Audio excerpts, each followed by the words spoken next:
बिस्मिल्लाहिर्रहमानिर्रहीम। Premature ejaculation के बारे में हम बात कर रहे हैं और आज की ये वीडियो प्रीमेचर एजाकुलेशन से रिलेटेड जो सीरीज़ हमारी चल रही थी उसकी लास्ट वीडियो है। आज के इस वीडियो में हम बात करने वाले हैं प्रीमेचर एजाकुलेशन के ट्रीटमेंट के ऑप्शंस के बारे में कि क्या हैं प्रीमेचर एजाकुलेशन के ट्रीटमेंट के ऑप्शन, किस तरीके से आप प्रीमेचर एजाकुलेशन को क्योर कर सकते हैं, क्या क्या चीज़ें आपको ड्यूरिंग ट्रीटमेंट फॉलो करनी चाहिए और प्रीमेचर एजाकुलेशन क्या सच में ट्रीटेबल है, प्रीमेचर एजाकुलेशन अगर आपको है तो कैसे आपको ट्रीट करना चाहिए। ये सारी चीज़ें आज की इस वीडियो में हम कवर करने की कोशिश करेंगे।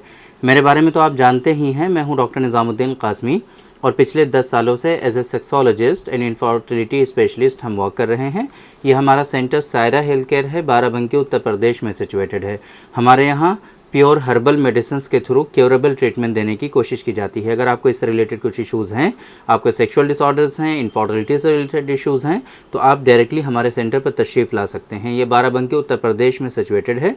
हमारे यहाँ प्योर हर्बल मेडिसिन के थ्रू हम पूरी कोशिश करते हैं कि जो बीमारियां हैं आपकी उनको जड़ से ख़त्म किया जाए, उनको क्योर किया जाए। अगर आप दूर हैं, किसी दूसरी कंट्री में हैं, आप नहीं आ सकते हैं, तो हमारी वेबसाइट है www.sairahealthcare.com। इस वेबसाइट पर विज़िट करके आप दुनिया के किसी भी कोने से अपना अपॉइंटमेंट शेड्यूल कर सकते हैं और आप डायरेक्टली हमसे कंसल्ट कर सकते हैं। देखिए, प्रीमेचर एजाकुलेशन के कॉजेज़ के बारे में हमने आपको बताया था कि किस तरीके से प्रीमेचर एजाकुलेशन जो होता है वो कॉज होता है आपके अंदर, उसके असबाब क्या होते हैं।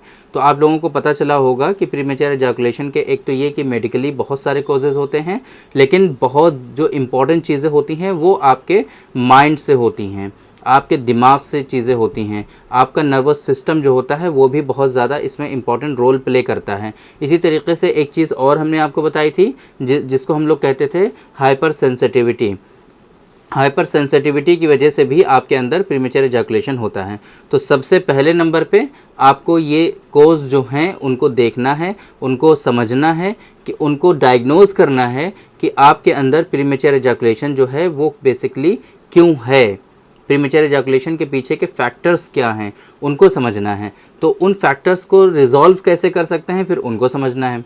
जो असबाब आपके हैं पहले उनको डायग्नोज करना, फिर उन असबाब को कैसे आप रिमूव कर सकते हैं, असल सबब को कैसे सबब का जो इजाला है वो कैसे कर सकते हैं, ये चीज़ आपको आनी चाहिए। इसके बाद कुछ चीज़ें ऐसी हैं जो हमें ट्रीटमेंट के थ्रू क्योर करनी होती हैं। जैसे अगर सीमेन की क्वालिटी आपकी ख़राब है या आपके पैल्विक मसल्स वीक हैं, आपके पेनाइल मसल्स वीक हो गए हैं, पेनाइल मसल्स आपके श्रिंक हो गए हैं, इन सारी चीज़ों को हम मेडिसिन के थ्रू क्योर करने की कोशिश करेंगे। लेकिन कुछ चीज़ें ऐसी हैं जो आपके जो है साइकोलॉजिकल हैं, तो उनको हमें उसी तरीके से क्योर करना होगा। एक चीज़ होती है जिसको हम लोग कहते हैं कि रिटेंटिव पावर का जो है वीक हो जाना, क़ुव्वत हाबिसा, रोकने की जो कैपेबिलिटी और सलाहियत होती है चीज़ों की, उस सलाहियत का कम हो जाना, वीक हो जाना, that is called retentive power का वीक होना। तो फिर ऐसी कंडीशन में उसको स्ट्रॉन्ग बनाने के लिए भी कोशिश करनी है ना। उसके लिए कीगल एक्सरसाइज हम आपको रिकमेंड करते हैं और साथ में 1-2 महीने के ट्रीटमेंट के बाद हम आपको रिकमेंड करते हैं कुछ टेक्निक भी होती हैं जिनके थ्रू आप इस कंडीशन को क्योर कर सकते हैं। बहुत ही ज़्यादा इससे आराम मिलता है, वो भी हम आपको समझा देते हैं। पहले नंबर पे आपको करना होता है start and stop technique. Start and stop technique ये क्या चीज़ होती है? स्टार्ट एंड स्टॉप टेक्निक, जैसे कि इसमें एक वर्ड है स्टार्ट और दूसरा वर्ड है स्टॉप। तो इसमें आपको जब भी सेक्सुअल इंटरकोर्स करना होता है तो आपको ऑर्गेज्म से पहले, सीमेन के डिस्चार्ज होने से पहले आपको स्टॉप करना होता है।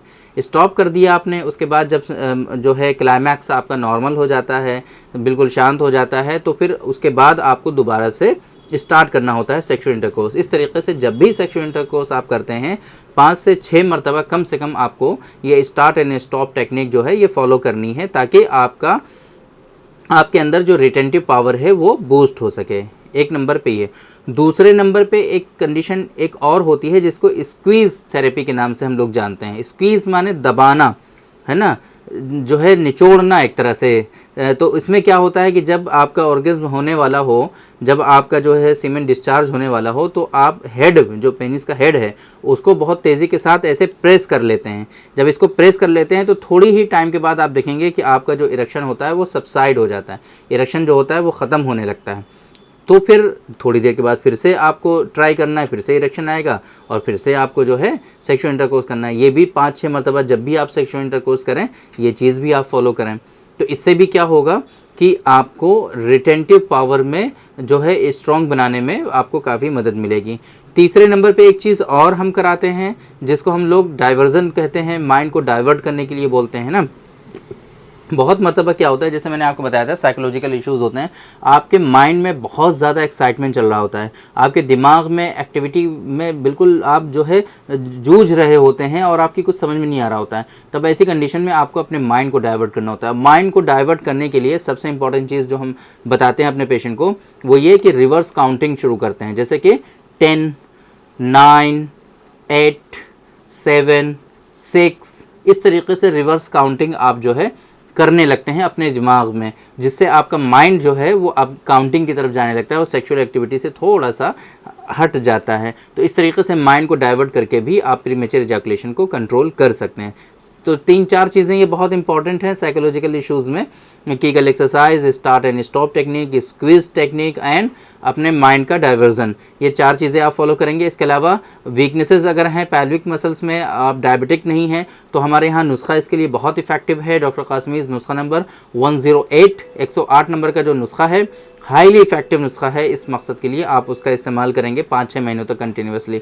5-6 महीनों तक इस मेडिसिन का इस्तेमाल करेंगे और 2 महीनों तक 104 जो ऑयल है उसका अप्लाई करेंगे। अगले 3 महीनों तक 103 जो ऑयल है उसकी मसाज करेंगे। 5 महीनों तक ये करना है। एक कैप्सूल हमारे यहाँ आता है जिसको हम लोग विंटॉक्स कैप्सूल के नाम से जानते हैं। वीकनेसेस को रिजॉल्व करने के लिए और बॉडी में एनर्जी स्टैमिना पैदा करने के लिए बहुत अच्छा है। आप विंटॉक्स कैप्सूल एक कैप्सूल सुबह शाम ज़रूर डेली इस्तेमाल करेंगे आप, है ना। इसके अलावा अगर आप डायबिटिक हैं तो 105, 108 की जगह पर 105 जो टैबलेट्स हैं हमारे यहाँ, उन टैबलेट्स का सुबह शाम एक टैबलेट आपको इस्तेमाल करना चाहिए। और अगर आप की एज ज़्यादा है तो ऐसी कंडीशन में 2-2 गोलियां जो हैं सुबह शाम आपको इस्तेमाल करनी चाहिए। 2-2 गोलियां।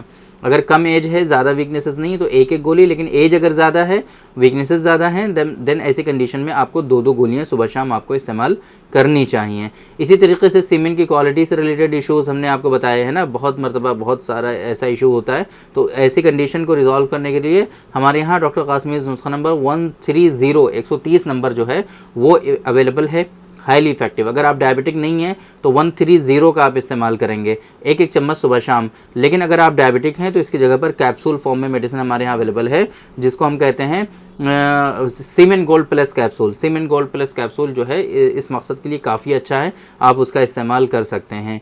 इसके अलावा आपने देखा होगा ऐसे पेशेंट में लेजीनेस रहती है, सुस्ती, थकान, काहली रहती है और बहुत ज़्यादा परेशान रहते हैं वो, तो उसको थोड़ा बेहतर करने के लिए हमारे यहाँ स्पम प्लस कैप्सूल अवेलेबल हैं। स्पम प्लस कैप्सूल सुबह शाम एक कैप्सूल आपको इस्तेमाल करना चाहिए। इस तरीके से ये कुछ दवाएं हैं कि जो हमने आपको बताई हैं, इनका इस्तेमाल करके आप प्रीमेच्योर इजैकुलेशन से परमानेंटली आराम पा सकते हैं। 5-6 महीनों का टाइम इसमें रिक्वायर्ड होता है। 5-6 महीने में ही आप देखेंगे कि रिटेंटिव पावर जो है आपकी वो भी बूस्ट हो जाएगी, आपके अंदर जो वीकनेसेस और कमज़ोरियाँ हैं वो भी ख़त्म हो जाएंगी और आप एक सेहतमंद ज़िंदगी गुजार पाएंगे।